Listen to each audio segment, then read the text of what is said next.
Hey, long time no see. Welcome to what I think would be episode 7 of the Truth Files.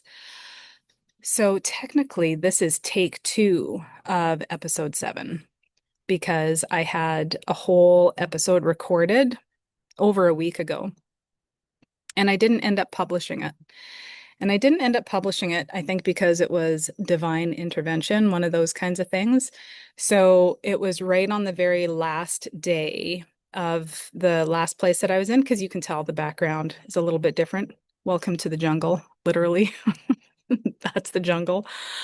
Um, so I recorded it on my very last day. And the very last day and into the travel day and getting into this place was a whole event. It was a whole event. And as I was speaking about it, I don't think that I was speaking about it in the highest light. I was speaking about it from a pretty amped up place. And so I think there was divine intervention when I went to upload it, because in the transition between like closing down there and getting into this next place, the upload failed somehow. And I took that as a sign that it probably shouldn't have been uploaded because I was, maybe shooting off at the mouth a little bit in haste. So I'm in a new space. I am in Nosara, which is a little bit further south of the location I was at. I was in Potrero. I was in Playa Potrero.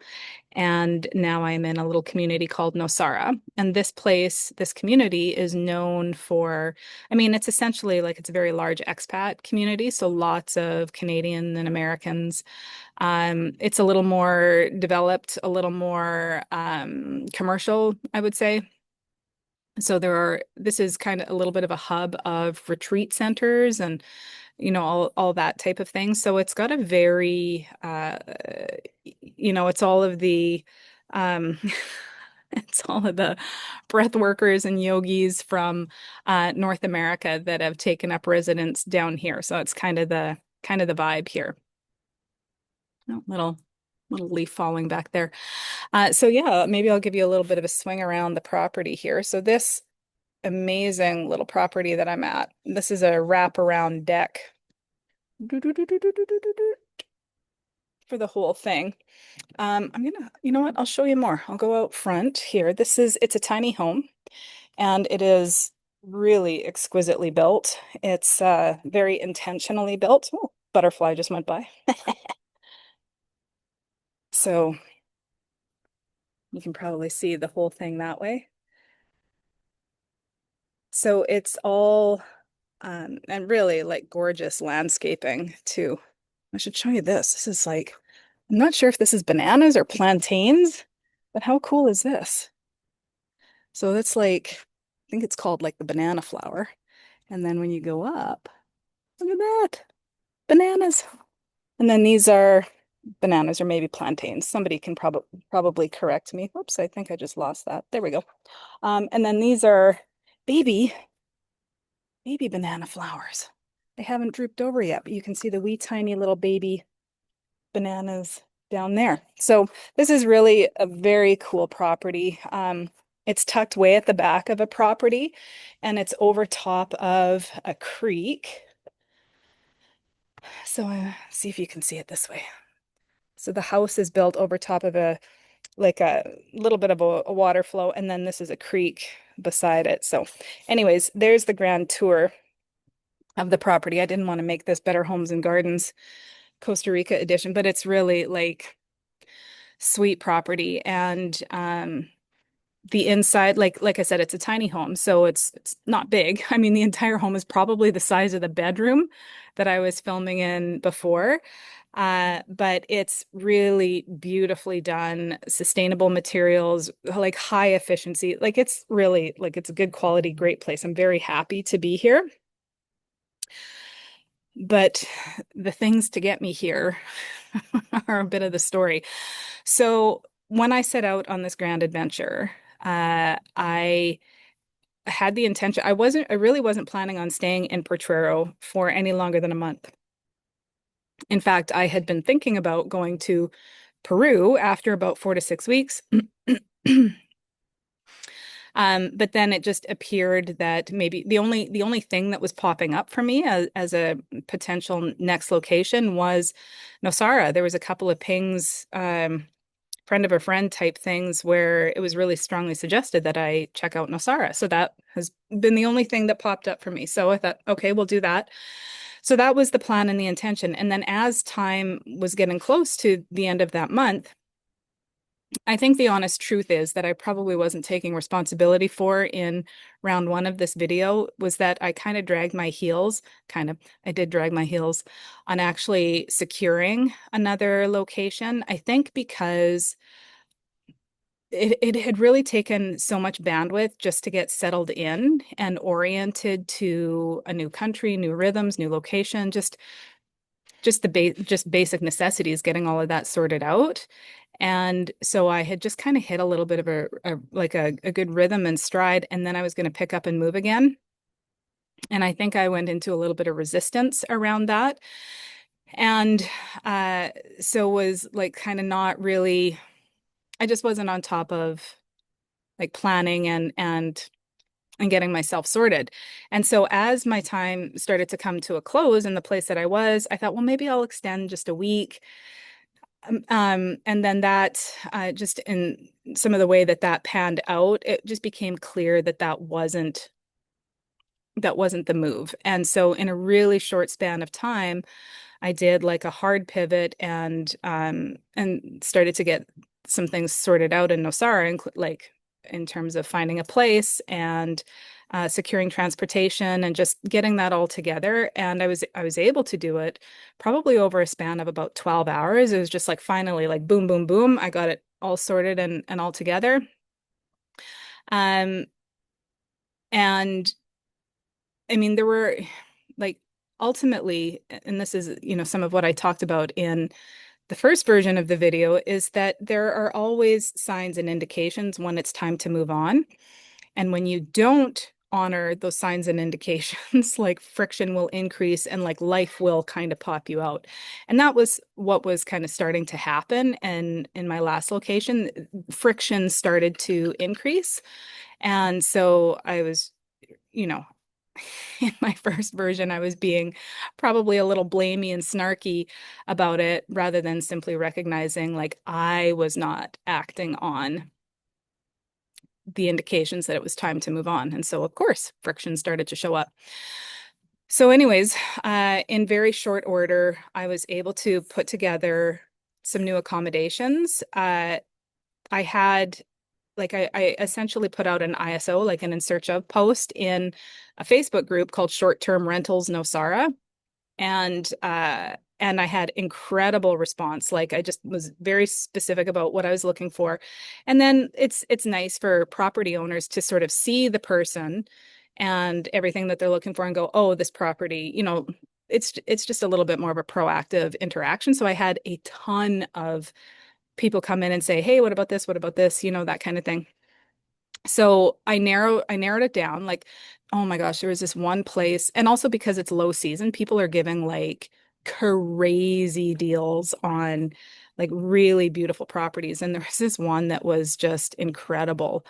And the only thing was is that it wasn't going to be ready for when I needed it. And so I was trying to patch together like 9 days here and 30 days there. And it was just starting to turn into this kind of a thing. And then, so I kind of went with like a second choice of a place I knew I could secure for a month. And so I finally got back to the guy and was like, okay, cool, we'll do this for the month.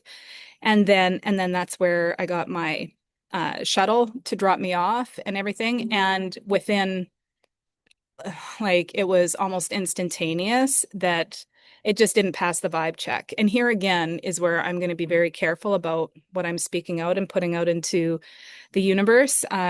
Kabbalah would talk about this as evil speech. And so I'm going to be very careful about how I say things and simply say that it just didn't pass my vibe check on a number of levels and was then kind of confirmed over the next several hours. So um, I just paid for the night, and then over that next few hours, the lady who owns this place got back to me because she had been in meetings, like Zoom meetings and that kind of thing. And so I hadn't really followed up with her very much. And then suddenly things started to come together. And then it's just full of synchronicities. Like she happens to be from Saskatoon, Saskatchewan, 2 hours away from where I grew up. And she's an online entrepreneur, and she happens to be back home right now. And so, she rents out her place when she's not here because apparently she spends most of her year down here and built this place really thoughtfully and intentionally. And then just had to go back home for a little bit to attend to some things. So, she rents it out when she's not here. Lucky for me. So, anyways, that's how that all came about. And I was able to like secure that the very next day. So I just had to spend one night at the place that didn't pass the vibe check. And then I was able to get settled in here the very next day. And so it's been really good. I've now been here for 9 days, I guess, altogether. And that like initial landing and reconfiguring, like those several days, I mean, it was from about like a Sunday night where I was like, okay, I definitely need to like get myself sorted and just get myself moved out of this initial situation. So that was a Sunday night. And then I left. So then it was all planning all day Monday and delivering service, like working in my business. And then the early Tuesday morning, I left. And so, well, that's a story in itself. So I took a shuttle, like a shared shuttle. Um, and altogether, I think it was probably pretty close to 3 hours. Like I had to Uber to a location to connect with the shuttle because there weren't enough people in my area to actually run the shuttle to my location. So I had to Uber to another location early in the morning, and then shuttle number one, there was a transfer to shuttle number two. So it was kind of broken up. And in hindsight, I'm like, thank God it was broken up because the longest I was ever in a moving vehicle, was 90 minutes. And honest to goodness, I think that's probably all my stomach could handle. And I asked some people I ended up having dinner with in Nosara that first night. Uh, I was like, is this just me? Like, am I a total lightweight here? Because like the motion sickness being in a vehicle, I'm like, I can't stand it. Like, and I'd even asked to sit up front with the shuttle because I couldn't stand, like I was getting so sick, so nauseous. And they said, no, that's pretty standard.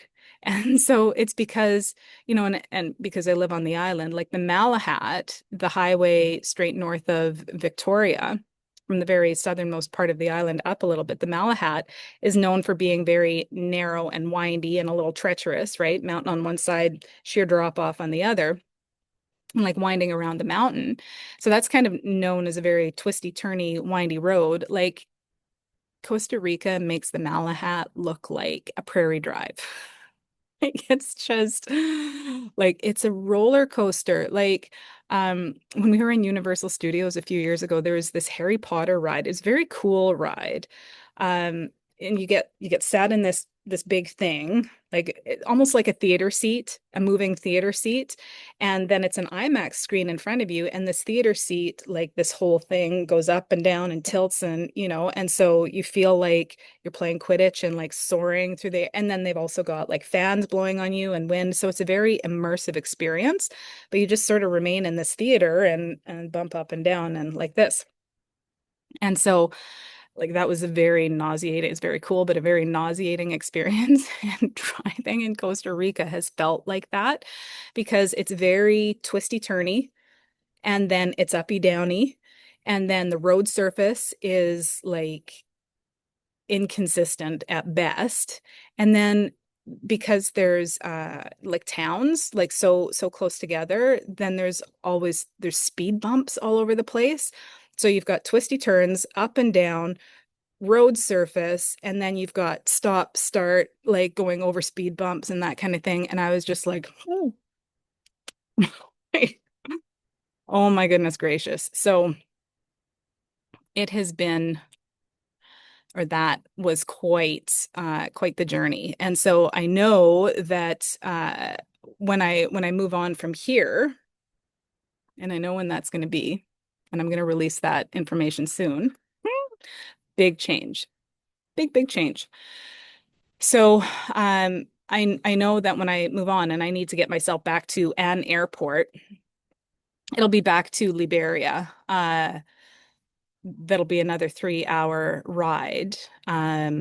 Because I can't fly. I can't take the domestic because there's little puddle jumpers, kind of like Harbor Air, like back in Vancouver and the island. There's little puddle jumpers that you can take from the small airstrips into the big airports. I have too much luggage. I can't. Like I exceed their weight limit for taking these. So I'm gonna have to take a shuttle back to to the airport. So anyways, when I do that, I'm gonna be tracking down some anti-nausea stuff. So if anybody has like really surefire anti-nausea tips, that would be great because I'll probably have to do the transfer thing again on the way back. So it might not be 3 hours continuous in one of these shuttles, but I'm going to need some help, man, or I'm just going to need to take something that just knocks me out for the entire time, or I'm going to have to take a barf bag, or maybe all three. So, anyways, that's been what has been happening. Um, so Nosara here has been very chill so far because now I've got this place entirely to myself. So it's not a shared living accommodation. So I'm not, running into the owner and that kind of thing. I got connected to a gym membership here. So I'm still within walking distance of groceries and a gym, which is sort of like all my daily needs. Oh, there's just a large bug hovering there. Um, and so it's a great setup. It's a fantastic setup. A little bit of a longer walk to the beach here. And the beach that I'm closest to is Guiones. And it's a huge beach. So there's lots of, I mean, in the surfing world, it's probably not a lot, but in my world, there's like tons of breaks. So there's people out there with bodyboards and surfboards all the time, but it's like massive. And it's not like the gentle waves lapping, like it's rows and rows and rows of breaking surf. So it's a very different feel than any of the other beaches that I've been at, much bigger. Um, but yeah, it's otherwise like a really beautiful place. Like I said, it's a little more developed. The town itself is a little more developed than Potrero where I was at. There and with the expat community, there's a lot more um upscale shops and things like that. So even the groceries and that kind of thing, and all the North American imported goods. So things look a lot more familiar too. So I mean, not necessarily, yeah, I'm not saying this is a good or bad thing. There's just a lot more familiarity, but I mean, like you pay a majorly premium price for all of these things. Like anything that's imported is like 3 to 4 times the price of anything produced locally. So I mean, you get a taste of home, but like, what did I buy? And then I realized what the total amount was. I bought some Greek yogurt. I bought a 500 milliliter of Greek yogurt. And when I worked out the actual cost of it, I think it was $20 for a 500 milliliter of Greek yogurt. So I was like, oh, okay. So, I mean, that's one thing is that there's really nothing about this place that I would say is a bargain or a steal of a deal on any level. It has definitely not been a cost savings kind of trip at all. Um, but interesting and unique in a lot of ways. So I'm just going to have a little pause here because there is something else I wanted to tell you, and I don't want to just show you my thinking face while I do that. So I think probably the only thing that I'd really leave you with this episode is like this stretch for me this last few weeks here. So I've got 3 more weeks in this place, is going to be a lot about integration. And because that first month, the first 5 weeks, uh, first month in the place that I was in, and then last week making the transition, I mean, it was so intense. Um,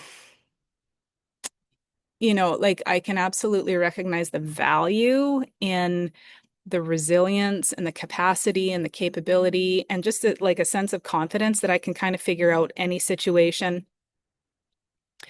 I mean, that whole situation that I found myself in, and again, I'm not going to be going into details. I mean, if somebody is like specifically about to go book a stay in Nosara, wants to know where not to book, I mean, message me on that.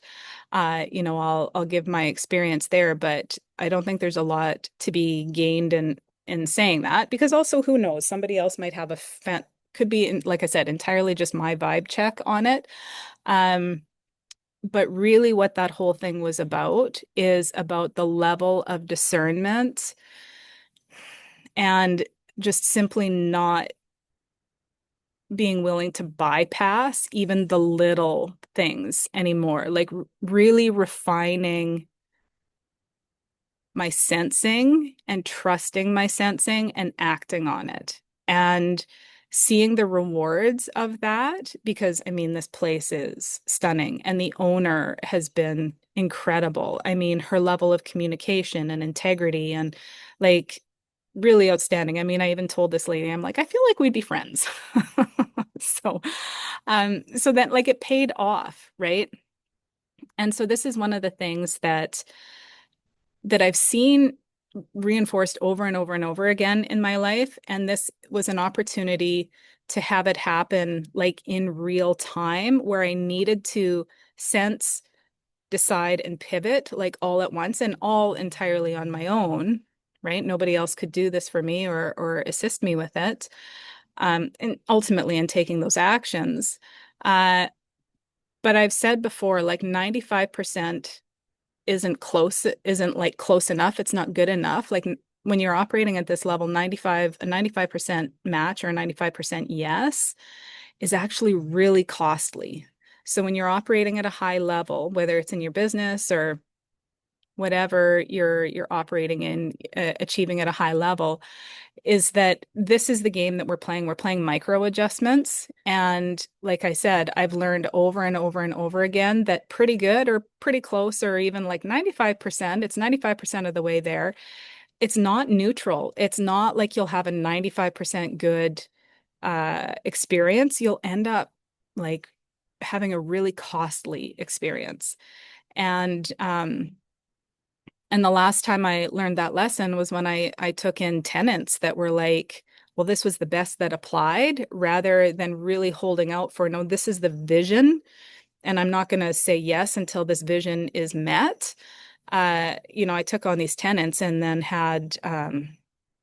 it was costly. It was exceptionally costly, emotionally, mentally, financially.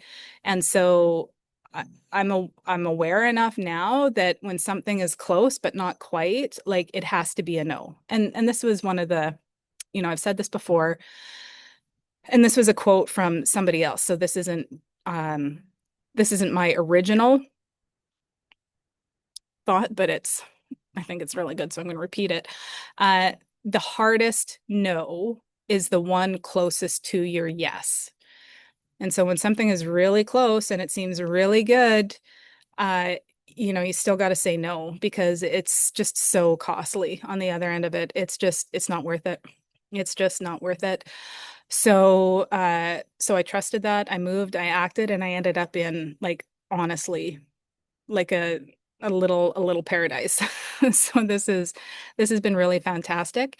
And like I said, like it's come with a lot of clarity. I think, like when I showed you the design of this space, like and the owner shared, like it's been designed very intentionally. So even feng shui principles, like when something is built over flowing water, I mean, energy moves.